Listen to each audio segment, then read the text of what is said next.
What is the difference between a market value and assessed value? It's a good question.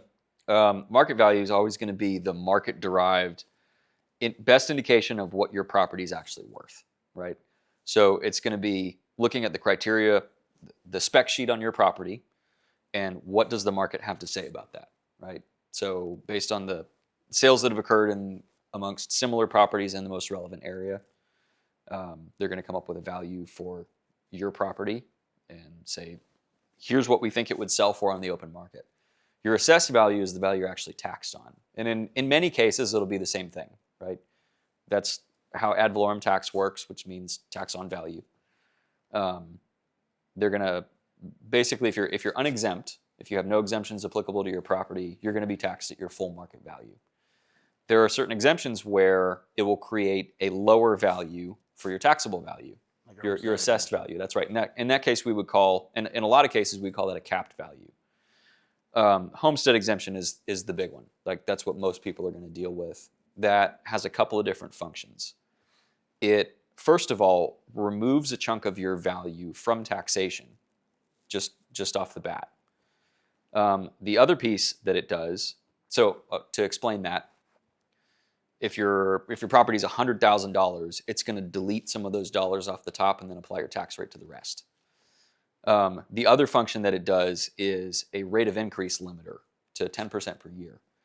So let's say you live in a property that is worth $100,000, just as a round number,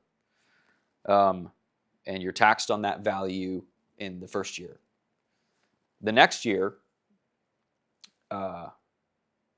if you're unexempt and the market goes up 30%, your market value will now be $130,000, and your taxable assessed value will be $130,000. If you have a homestead exemption after that first year, so you're at $100,000, right? You're taxed on that, but you have a homestead exemption. Going into the next year, if the market goes up 30%, your market value will still be $130,000. But your taxable value can only increase 10% over the previous year. So your taxable value will be $110,000. And that's going to save you a lot of money over time. Basically, if you buy a house and you're living in it, you should absolutely apply your homestead exemption. You're eligible for that on January 1st, basically. If you live in the property as of January 1st of that tax year, you're eligible for that exemption. You should absolutely get it, as long as you own it and you're living in it. Which value are we competing with? The market? We're always competing with the market value. It's a good question.